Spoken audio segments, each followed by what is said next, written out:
Olá, bem-vindos ao meu canal. Eu sou a Cristiana e hoje eu estou aqui para fazer um exercício de aletas, de desempenho de aletas. Então, esse exercício é o exercício 3.106 da Encropera, oitava edição. Então, ele fala assim: uma aleta plana, fabricada com a liga de alumínio 2024, então ele me dá condutividade térmica, tem uma espessura na base de 3 mm e um comprimento de 15 mm. Ele me dá a temperatura na base, 100 graus, e ela está exposta a um fluido com temperatura de 20 graus e coeficiente convectivo de 50. Bom, para uma aleta de largura unitária, comparar a taxa de transferência de calor, a eficiência e o volume, considerando os perfis retangular, triangular e parabólico. Bom, então, a maneira de resolver esse problema é usando a tabela 3.5, então as figuras 3.19 e 3.20 do livro. Por quê? Porque a aleta retangular ela até tem solução analítica, mas as aletas de perfil triangular e parabólico não tem. Então, a gente viu no vídeo anterior que essa tabela apresenta para diversos perfis uma expressão para calcular a eficiência das aletas. Tá? Então, para as três, a da parabólica está escondida aqui atrás da imagem minha.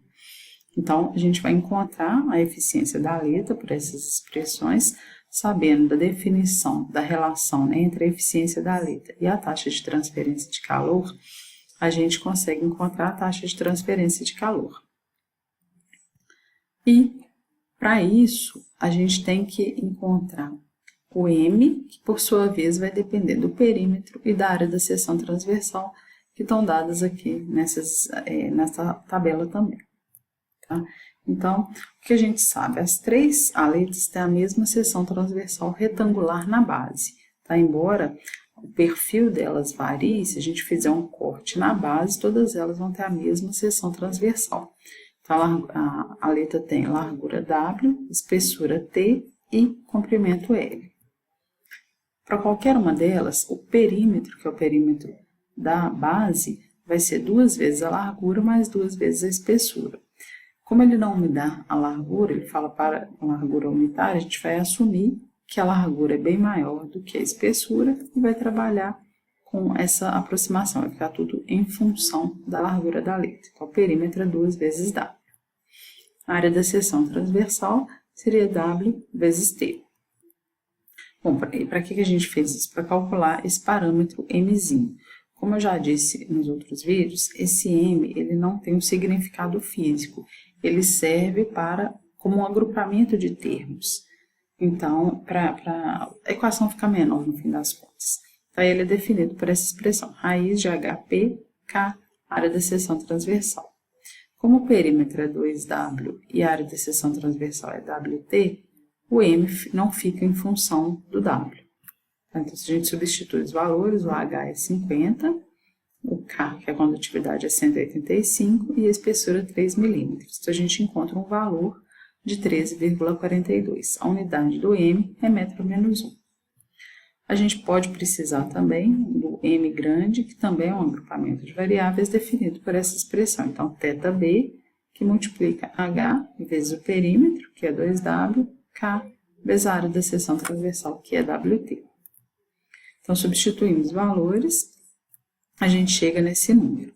Bom, o que é importante aqui? Esse θB é o excesso de temperatura na base. Então, ele vai ser a diferença entre a temperatura na base e a temperatura do fluido. Então, vai ser 100 graus menos 20 graus, que dá 80 graus Celsius. Mas é importante que o θ é uma diferença de temperatura. Então, 80 graus Celsius igual a 80 Kelvin. E eu encontrei aqui a unidade do M, ela é o watt. Então, na verdade, aqui é o watt por metro, tá? Ficou faltando por metro aqui. Mas o M dividido pela largura que está aqui dentro vai dar 595,99 watt por metro.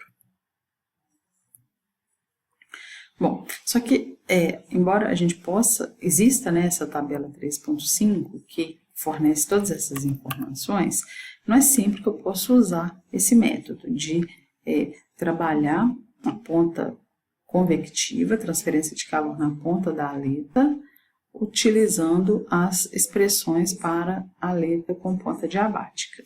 Para fazer isso, esse parâmetro aqui, ó, HT sobre K, tem que ser menor do que 0,0265.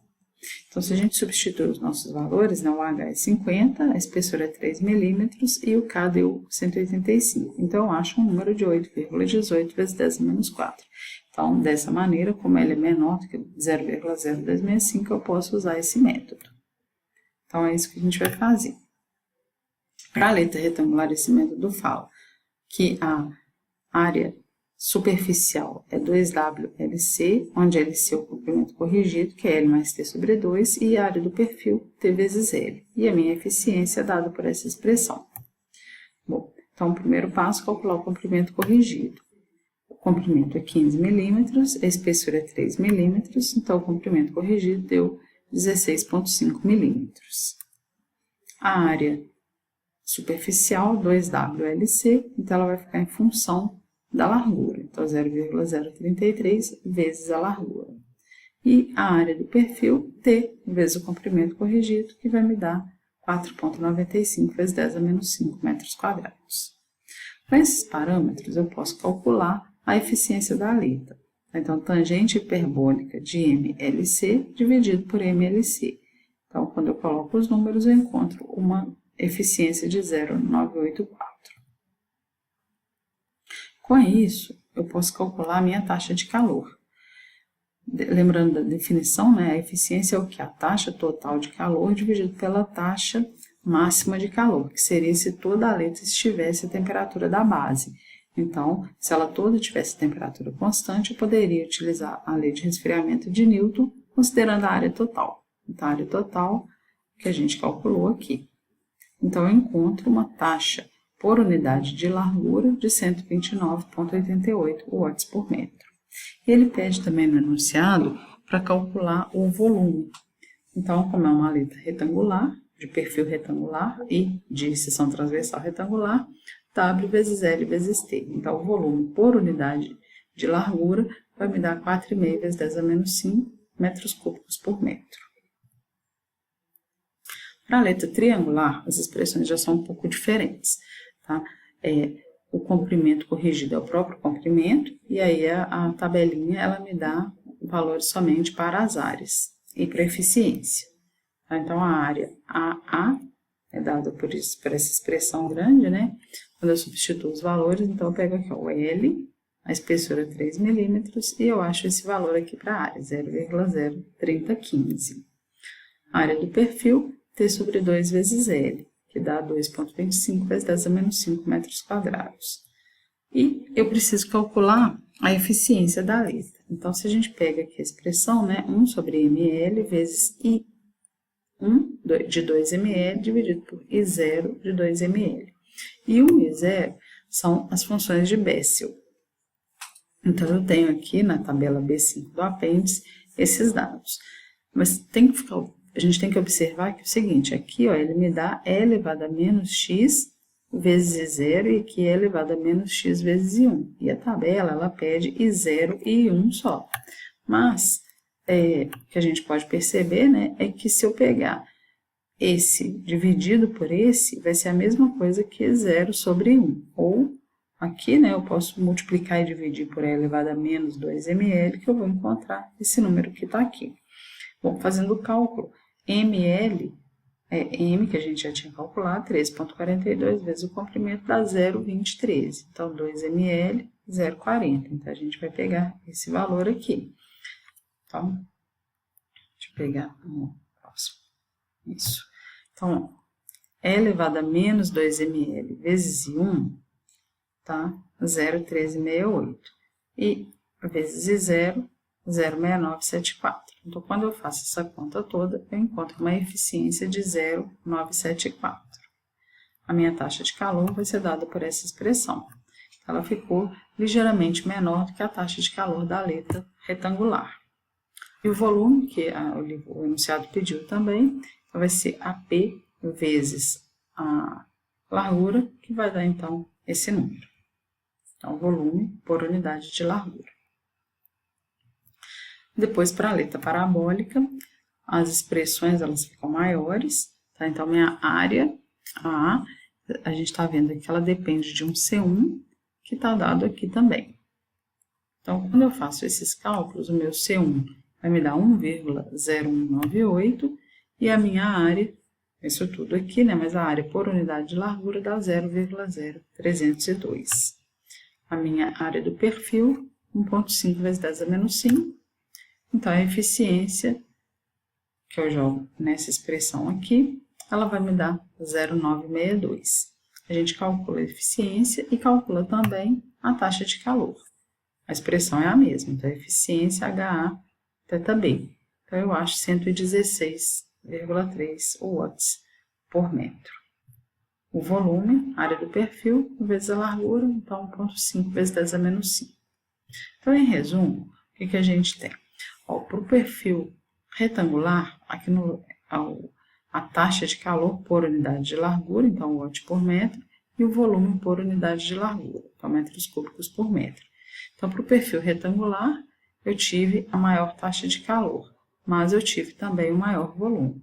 A conclusão que a gente chega é a seguinte: embora a taxa de calor seja ligeiramente maior para aletas com perfil retangular, a taxa de calor por unidade de volume é maior para as aletas com perfil triangular e parabólico, porque quando a gente tem que ver, né, a taxa de calor por unidade de volume, porque o custo de fabricação dessa aleta é importante. Então, nesse caso, foi maior.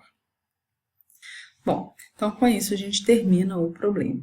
Mas é importante frisar o seguinte: esse problema foi resolvido considerando-se as aletas com ponta adiabática. Tá? Então, a gente fez uma aproximação para o caso real, porque, na verdade, as nossas aletas todas, na ponta delas, o que eu tenho é a condição de contorno de condição convectiva, tá? Troca de calor por convecção na ponta da aleta.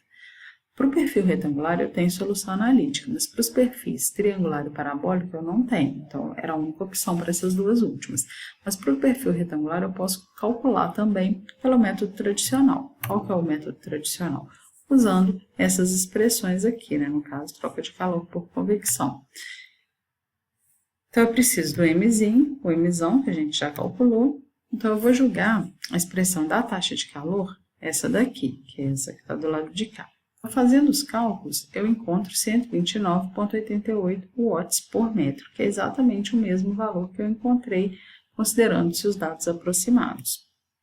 A minha eficiência vai me dar a taxa sobre a taxa máxima, só que nesse caso, eu tenho aqui a minha área superficial. Como eu não estou trabalhando com a condição do comprimento corrigido, eu não posso pegar o valor da área superficial da tabela 3.5, eu vou calcular. Eu estou fazendo análises diferentes. Então, uma análise foi usando o cálculo aproximado, assumindo-se a condição de ponta adiabática. O outro caso, que é esse que a gente está fazendo agora, é considerando-se o caso real. Tá? Então, essa área superficial aqui é a área superficial real. Então, no caso, quando eu pego a minha aleta retangular, a área superficial é toda a área de contato da aleta com o fluido. Então, ela vai envolver vamos pegar aqui, né, o celular, faz de conta que ele é a aleta. Então, eu pego essa área de baixo, essa área e essa área, mas eu tenho que considerar também a área da seção transversal. Então, ela seria o perímetro vezes o comprimento, que eu coloquei aqui 2WL, porque, na verdade, seria 2W mais 2T, mas como a espessura é muito pequena, a gente desprezou, mais WT. Então, eu acho a mesma eficiência que eu tinha encontrado. É importante mostrar, né, para poder avaliar a dificuldade de solução dos dois métodos. Então, cada um pode escolher qual que acha melhor para resolver, mas é importante lembrar que, para trabalhar o método da tabela 3.5, que é o método aproximado, aquela condição do HT sobre K menor do que 0,0265 tem que ser obedecida. Bom, espero que tenha ficado claro. Obrigada.